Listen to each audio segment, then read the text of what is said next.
The World Health Organization reported that the death toll in the Gaza Strip has reached 89 since the ceasefire was declared on October 11th.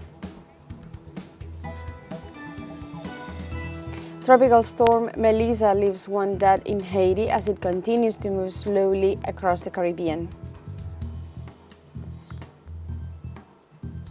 And in Argentina, the Fuerza Patria coalition condemns President Javier Milei's policies during the closing of the campaign for the October 26th legislative elections. Hello and welcome to From the South. I'm Alejandra Garcia from teleSUR studios in Havana, Cuba. We begin with the news. Stay with us.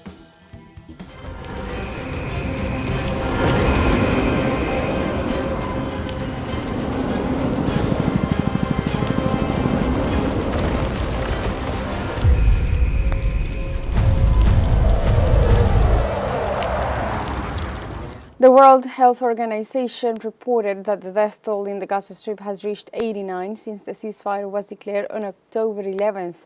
The organization stated that 317 people were injured after the ceasefire was announced, adding that the crisis in the Gaza Strip is far from over, while the needs of the population are enormous. The Director General revealed that the World Health Organization had evacuated 41 critically ill patients and 141 accompanying people from the enclave for the first time since the ceasefire agreement on October 10th, after Israel and the Palestinian movement Hamas accepted the peace agreement, which included the return of Israeli hostages, both living and dead, and the withdrawal of Israeli troops from Gaza.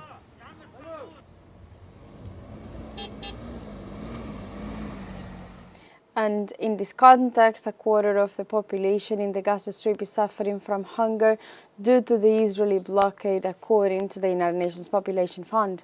The executive director of the organization, Andrew Saberton, emphasized the extreme vulnerability of women, many of whom have lost everything and lack access to basic personal hygiene items. The situation is critical for the more than 11,500 pregnant women affected by the food crisis, which Saberton described as a serious disaster. As for aid, the official said that the shipments that managed to enter Gaza after the ceasefire were absolutely insufficient. However, the fund plans to deliver critical medical supplies such as incubators, heart monitors, and products for safe childbirth.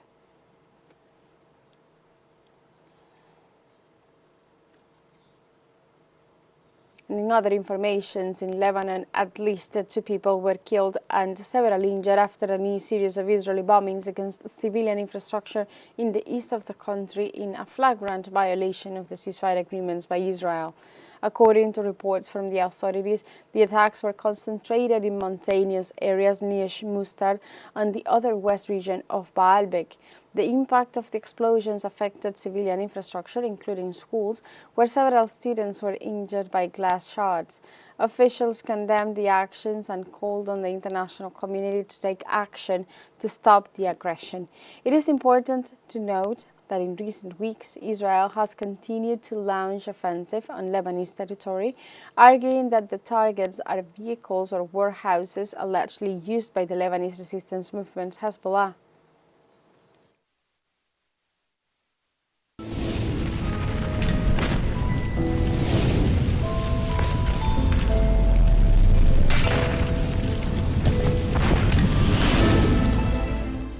In Syria, authorities reported several forest fires in the towns of Al-Mutras and Bar Sarsar in the municipality of Safita. The fire department reported that several firefighting teams were dispatched, including helicopters, to support the efforts to contain the flames. Civil defense stated that despite the progress made, in some areas the flames continue to be fueled by strong winds and dry vegetation, which is why they urged residents in the affected area to evacuate and to follow instructions to avoid injuries or fatalities. And in France, authorities in the coastal city of Biarritz have issued warnings about the danger of high waves as a preventive measure for autumn. In response to the risk of high waves captured on video, the coast of Biarritz was quickly marked with warning signs. Posters with the caption "Flood waves do not approach" were placed to alert the population about the tide. Given that the French Atlantic coast is experiencing an increase in wave levels this season, the authorities have urged people to strictly respect these safety instructions.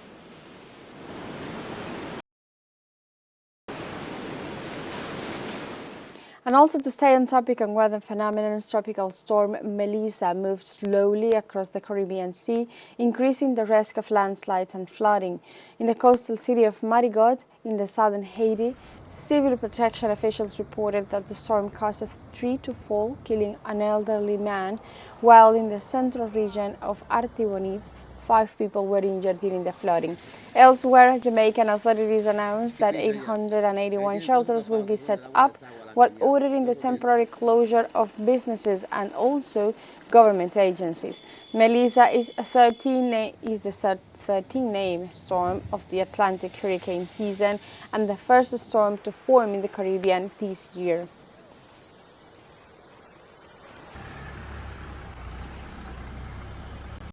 And we go to Mexico, where the government reported that an oil spill in the state of Veracruz caused by heavy rains that hit east of the country, where there at least are 78 dead and 23 people still missing, and was brought under control. The Secretary of the Navy issued a statement informing that the spill has been contained, which occurred in a pipeline belonging to the state-owned company Petróleos Mexicanos Pemex. It specified that containment barriers were placed to prevent the liquid from spreading into the Pantepec River with the support of local fishermen and the military. The agency reported that the pipeline is operating safely and that environmental cleanup work is continuing in the affected area. And now we have a short break coming up, but first remember you can join us on TikTok at teleSUR English, where you'll find news in different formats, news updates and much more. We'll be right back, stay with us.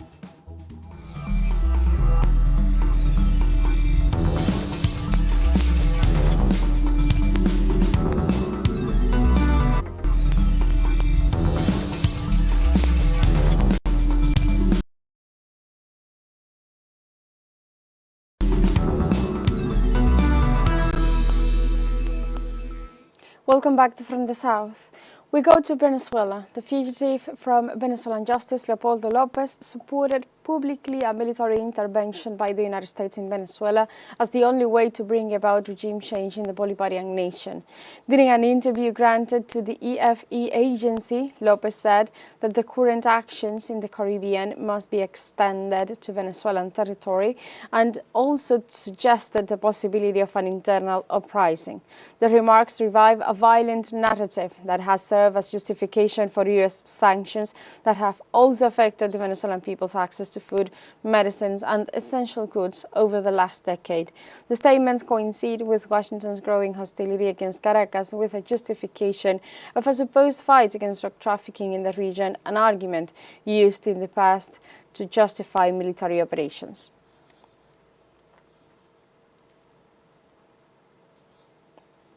And we say Venezuela President Nicolás Maduro thanked Colombia for its support in addressing U.S. imperialist aggressions against the country and the region. The president emphasized that while the U.S. military threat looms over the Caribbean, the country is well prepared to defend its territorial integrity, freedom, and peace. President Maduro also highlighted the support that Venezuela has from all its brother countries, especially Colombia, which has neutralized the violent acts that have been attempted against Venezuela, and insisted that imperialist and psychological warfare threats have been successfully countered with serenity and tranquility. 3 de mayo 2020. On May 3, 2020, a group of mercenaries, Venezuelan mercenaries, and some U.S. mercenaries left from Colombia, supported by Duque. Now the whole truth has come out because the organizer, John Woodrock, has confessed everything they did, who financed it, who prepared it, who led it, how did he order it, where did they train them, and he has said everything about even Duque, then President of Colombia. We also said it because we knew everything even Duque was doing, thanks to the fact that there are many patriots in the military forces. and in the intelligence forces of Colombia. And from here I thank you for all the support you have given us for many years. To all those who have supported the military and intelligence forces of Colombia, who have their hearts in Bolivar, and love us as the common homeland of Bolivar, y las fuerzas de inteligencia de Colombia que tienen el corazón en Bolívar y nos aman como patria común de Bolívar. The Venezuelan president also addressed the need to create a powerful international commission of the world's working class to defend the rights to peace and sovereignty in the face of imperialist threats. Entonces, compañeros y compañeras de cantos y labores, vamos nosotros a conformar una poderosa comisión internacional. Comrades, let us form a powerful international commission.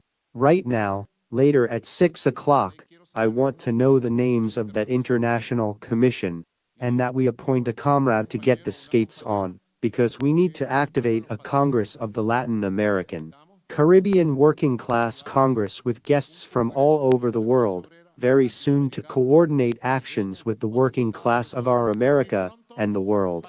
Reactivate, because I have seen very good communications from workers' unions in all countries. Now we must take initiative. Isn't it true that the working class that wants to support us in all countries, including the United States, is formulating a strategy for peace? And if Venezuela were to be attacked, or Colombia, which is now under threat, were to be attacked, the working class of the world would react and activate all its mechanisms to defend our rights to peace and sovereignty. La clase obrera del mundo reaccionara y activara todos sus mecanismos para defender nuestro derecho a la paz y a la soberanía. In other topics, in the United States, thousands of students from 7 universities staged protests on Thursday in rejection of what they describe as arbitrary measures implemented by the Trump administration. The demonstrators demand respect for the university independence and question the legitimacy of the government's conditioning public funds on ideological and administrative alignment. The students also reject any limits on the number of foreign students, the consideration of race, gender and other demographic characteristics of students in the admissions process, and also the intention of imposing rules that limit freedom of expression.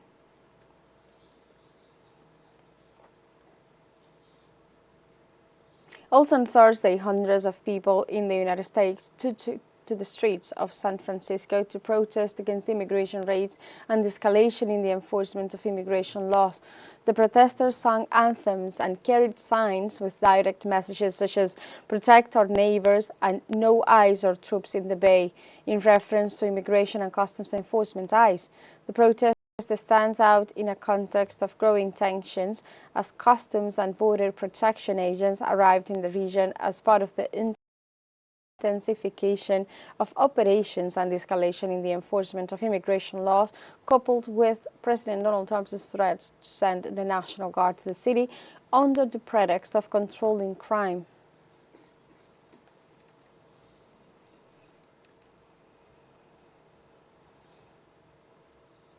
Meanwhile, in Chile, high school students protested against interventionism promoted by far-right politicians regarding freedom of expression in the educational community, in addition to attempting to censor national historical facts on their own convenience. The students marched to the Superintendency of Education to reject and to express their concern about the censorship that these right-wing sectors are trying to impose on educational content. They demanded an end to political repression against students and teachers through legal proceedings and summaries against them, suspensions and loss of classes. The students denounced the actions of a counselor who attempted to censor historical education about the coup d'etat in Chile against President Salvador Allende, describing it as alleged indoctrination.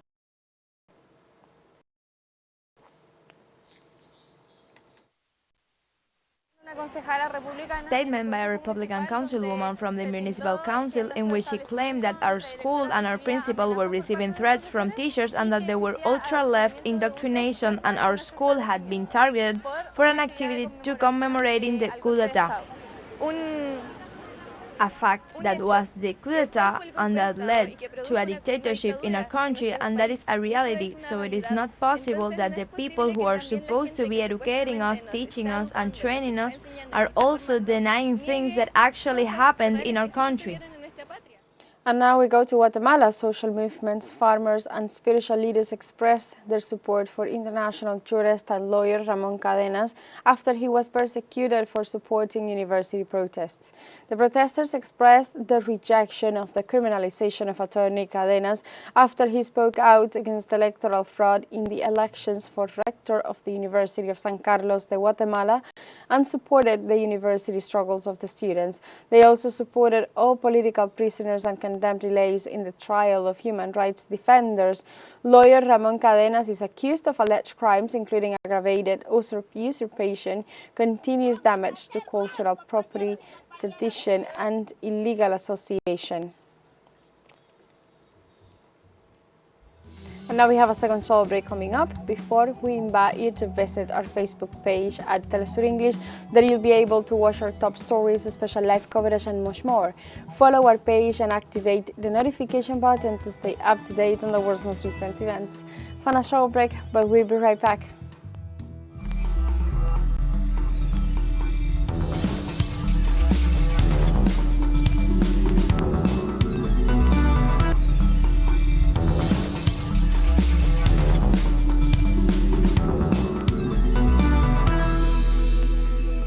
Welcome back to From the South.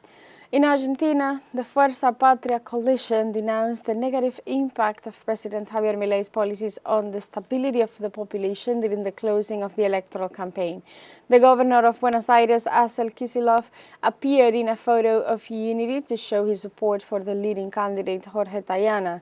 The main objective is to replicate the results in the integration of future provincial legislative chambers, where, with 19 votes of their own, they will be able to represent the province in the National Congress. This occurred in the context of the provincial legislative elections to be held next Sunday, October 26th.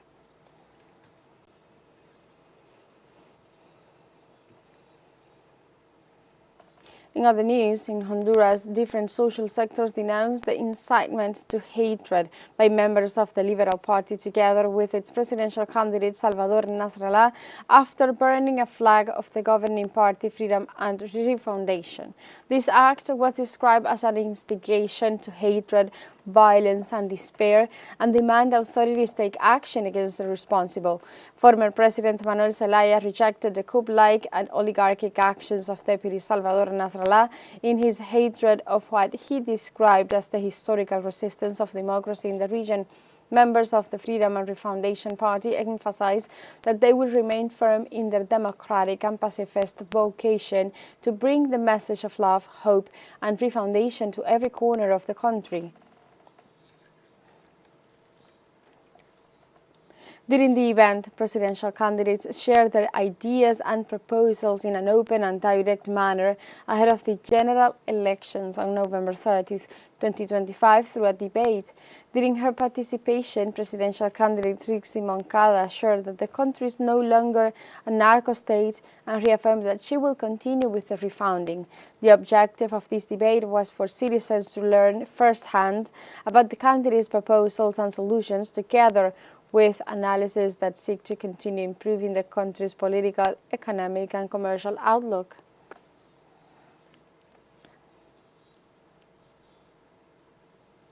And the Electoral Service of Chile, CERVEL, brings preparations for the November 16th presidential and parliamentary elections. 15,070,000 voters are called to the polls as part of these preparations for the election process. The CERVEL will publish on its website the list of the 203,646 poll workers this weekend. And this method of publishing the names of the designated poll workers differ from that used in previous elections, where they were notified by registered letter or in the print media. CERVEL reported that a total of 303,498 polling stations will be open, of which 3,379 will be in the country, also and 119 abroad. On November 16th, Chileans will not only elect their next president, but also the 155 members of the Chamber of Deputies and 23 of the 50 senators. In other topics, more than 3.6 million voters are called to the polls in Ireland to elect the nation's new president on Friday. Polls reveal citizens' discontent with the high cost of living and the housing crisis afflicting the country.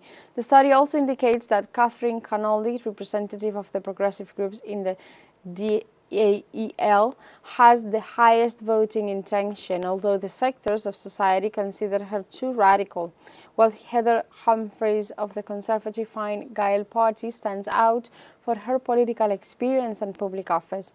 In this sense, analysts are forecasting low voter turnout in these elections after finding that almost half of those surveyed do not feel represented by any of the candidates.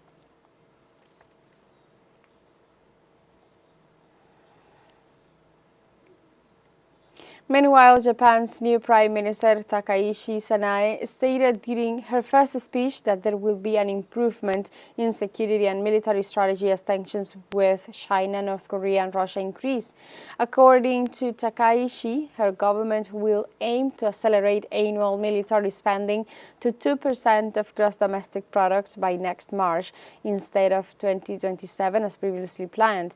The official also assured that she will review the security strategy in advance to have it ready by the end of 2026, which will include significant updates.